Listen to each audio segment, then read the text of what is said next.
Congratulations. Thank you. Congrats. Congratulations, Coach. Did that yesterday. Caught that corner. Once again, good afternoon. We'll start the Illinois press conference with an opening statement from head coach Brad Underwood. Go ahead, Coach. Yeah, what a great feeling.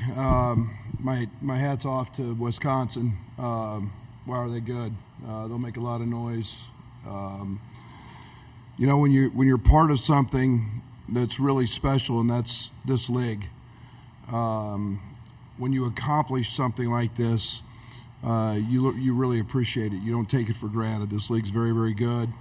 To come here and have three games that were all a little bit different, and then to have the confetti fall at the end, I couldn't be prouder of these guys, and I'm glad they get to experience that feeling and hoist that trophy. And we talk about it a lot. We don't take this tournament for granted, and we're coming here to win and play. And I thought the game was as good a college basketball game as you want to see, ebbs and flows. And we just happened to make a few plays down the stretch to pull away. Thank you, Coach. We will start with questions for the student athletes. First question right here in the front row. Coleman, feels like he's playing some of your best basketball right now. How do you guys feel? What do you think you show going into yourselves and everybody else going into the NCAA tournament? I feel good right now. I feel like I still could have played better this tournament, shooting the ball.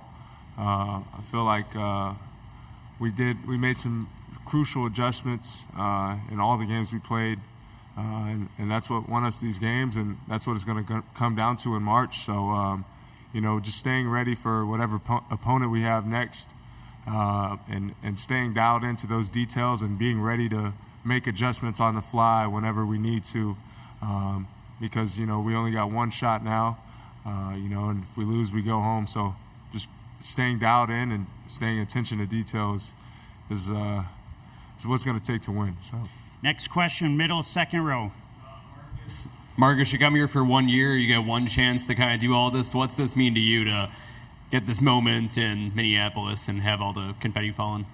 Yeah, it means everything. My college career, I haven't gotten a ring yet. So to come here and get the ring, this is the conversations, the visions I had with Coach during the recruiting process, and we came here and got the job done. Right here in the front row. Go ahead. For Marcus, you struggled shooting the ball the first couple of days, not so today. Just finally getting adjusted to the ball or the court or shooting backgrounds, or what was the difference today? It's just basketball. People have off nights. Steph Curry has off nights, and when I have an off night, I just remind myself that, Steph, the greatest shooter ever, has off nights. So, it's just on to the next play, next possession, next game, and you just keep playing with confidence. Next question, second row. Coleman, what are your immediate thoughts in being able to bookend your career with your freshman year winning this title and then your senior year being able to do the same thing? It's great because I feel like these last 4 years we haven't been labeled as the best team in the Big Ten, but at the end of the day, after every year, we always end up being the best team in the Big Ten. So it means a lot, despite of what people may say. We put a lot of time and effort into trying our best to win, and it means a lot, especially staying here for 4 years and getting this job done tonight. It feels really special. It means more when you stick around and do something for 4 years and you're familiar with everybody on the staff and all the changes that have happened. You've seen so many changes. It just means more. So I'm super proud of everybody. Question here in the front. Hi, Maya Flackby with Gopher Hole. Coleman, I saw you signing autographs of the fans. How important is that to you to take time to talk to fans? Yeah, that's really important to me because, they spent their time, their money to come out here and come support us. I've always been that little kid and wanting to get an autograph from college or NBA players, and I just don't want to be the guy to blow them off. So obviously it was a timely thing, and obviously if I had more time, I would have stayed out there and interacted with more fans, but that definitely means a lot to me. Question in the back. Coleman, Coach always talks about this team being the most connected team that he coached. From you being here for so long, what is the thing that makes you the proudest of this team? Say that again, the last part? Proudest of this team. I'm sorry. I couldn't. Proudest of the team. I think the thing that makes me proud is I feel like there's just a difference. Like Klesmit hit 2 big, tough threes, and nobody hung their head. We came down and we scored the ball, and then we ended up getting stops. And I feel like sometimes in my career there's been moments where those threes would have just destroyed everything and we would have lost that game because we weren't connected. But tonight we saw the end result. You saw nobody hung their head. We kept playing. We made some mistakes, but we were able to keep playing, and ultimately we played hard and we're able to get a win. So nobody's quit on anybody. I'm super proud of all the adversity we've gone through, whether it's from Marcus in the summer with his hamstring, me all year with my knee, Quincy's wrist all year, off the court things. We've all stuck together, and we've done a really good job of just being together. So, 2 final questions for his student athletes here in the front and then the second row. Marcus, what encourages you most about how you guys played this week? Is it coming back from the deficits? Is it a certain way you played? What do you think it was? Yeah, I would say just our fight. There were a lot of times where it would have been really easy to fold and just, kind of pack it up and accept defeat. But, every time out, we just had the same message that we weren't going home, we weren't losing this game, and we just came together every single time. So I think just our ability to push through stuff that, we didn't have planned, we didn't want to get down 10, but, our ability to just keep fighting. Last question, second row. Coleman, this is for you. Wisconsin counterpunched as well as any team you guys played against in the tournament. What did you see that was different from them, and how did you guys overcome their ability to rally against you guys?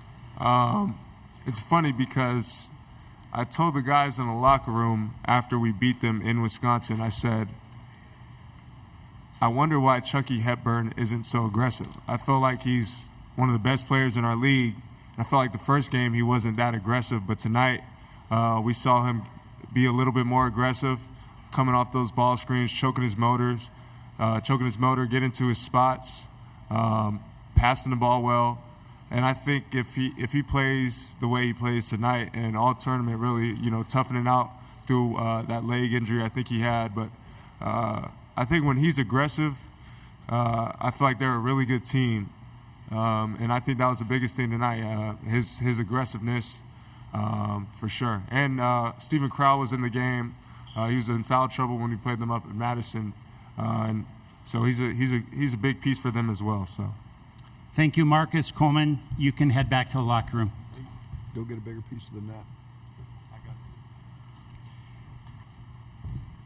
Questions for Coach Underwood, right here in the front. Brad, what encouraged you most about how your team played this weekend heading into the NCAA tournament? Resiliency, toughness, fight. It was a little bit different every night. I love that. It was a great defensive second half yesterday. The one yesterday, I thought today it was swings and emotion and really, really good offense. And you shoot 62% today in the second half. I thought that we got through kind of the first game, maybe a little nervousness and a little sloppy, but yeah, it was. You're going to have some of those, and I just love our resiliency today. Question right here in the second row. Go ahead. Well, 3 double-digit deficits in 3 days, Brad. What did you learn about your basketball team this weekend? Well, I didn't like it, but yeah, it's. I think it's a long game. I think there was no panic. I thought we stayed the course. I thought today one of the biggest things was we made a switch and we went really big. Playing Dane, and I thought that impacted. Put Coleman on store. Which he did a terrific job on. But yeah, I think it's just the variety of ways that we think we can play and have to play, and like I said, it was kind of a little bit all over the place that in terms of our who did it and how we did it. right here. Brad, looking forward to next week. How do you balance when you're preparing in general between a cautionary tale of learning from some of the relatively early exits in the last few years and just saying, those are in the past and moving forward and not worried about them? Yeah, there's very few guys that know anything about the past. They're living in the moment. We didn't talk 1 second about coming to the Big Ten tournament and getting beat last year in the first round. Every team has its own identity. This team's no different. We'll dive into Morehead State here in about an hour, and as soon as we get on that plane, and we'll prepare for the postseason. The regular season is over in the Big Ten, and thank goodness we don't have to see another Big Ten team for a while. But yeah, we got to go prepare, and we'll put a bow on this with the ability to carry the trophy in the Ubben practice facility. Second row. Coach, I'm sure you've seen the photo. It was viral last night, you in the tub with all the players. Can you walk us through that photo and also just how comfortable you feel with these guys right now? You get on them during the game, then you able to have those kind of moments after. Well, I was really impressed. I didn't know I looked that good with my shirt off. I actually cold tub every day. We're fortunate we've got one in our practice facility, and so I'm a big fan. But a few of the guys called me out the first day, and had to go in and really show them that even though I'm a little older than them, I'm still pretty tough, because none of them can go dunk all the way under and hold their breath for 10 seconds while I can. So I had to show them that the old man's got a little toughness to him. Question in the third row. Brad, I'm jumping ahead, but you haven't been to the Sweet 16. Illinois hasn't since '05. Everybody's going to be burning for it, and I want to know how much you really burn for that. Check that off your. It's not about checking a box. I came here to win a national championship. If you think that's all I'm trying to get to, we've had unfortunate draws. I think we've had some tough draws. You get beat. I think every program has had those moments where you get upset. You maybe don't play as well. We had the year with Trent with pink eye, Jacob Grandison out, an injury. I think we're going in a place where as healthy as we've been, and we're playing well. And so this team doesn't know anything about any of that. I'm here to try to win a national championship, and Illinois is that type of program. And I tell Josh Whitman, our athletic director, Chancellor Jones, that every time I see him, we are here to win a national championship. And if those goals ever change, then I probably don't need to be your ball coach anymore. And in the meantime, that's our goal. Not just get out of the first weekend. It's to keep moving on. Question right here. Coach, obviously Terrence and Marcus are your go-to guys offensively. We saw some major bench production offensively this week from Dane and Luke and some others. Just how important is it going to be for those guys coming off the bench to produce moving forward in the tournament, even with Terrence and Marcus still doing their thing? Yeah, it's a nice, Coleman didn't have a great tournament offensively, but he's a guy that had 30 a few games ago. I thought Ty Rogers had an unbelievable tournament. He got in some foul trouble today. Quincy had an unbelievable tournament. I think we've got a lot of weapons, and Justin Harmon's been a consistent double-figure scorer. I thought Draven Gibbs gave us something today. So I like this group. I like the fact that you can push some buttons and play some different lineups and have a little have the ability to be different if we need to be. So I feel good about that. We have time for 3 quick questions right here in the second row. Coach, you mentioned being different. This roster is built with a lot of positional flexibility and guys who can switch a lot on screens and switch defensively. How do you think that helps you prepare and be ready for success at the next level? Yeah, we have our base foundation. We made a change in the second half tonight where we did start switching. For a lot of the game, we wanted to try to keep Terrence on AJ. And then Chucky got going, and we made a switch and put TJ on him, slid Coleman over. So that helps. We went to a lot of 5-way switching late. That gives us some flexibility, I should say. And yet we have the ability to keep a really good defender. Yesterday's a great example, keeping Ty on Casey TJ on Casey most of the game. So I like our diversity on that side. Follow up right here in the front. Brad, how do you reflect on cutting nets in the Big Ten 3 out of 4 years? Special. I feel good. I mean, it is so many people, and it's, I say this: coaches win games, administrators win championships, and that's a fact. Come look at our facilities, and it's not about what we do in a moment or what we do in a. It's a lot of work. It's a lot of years. I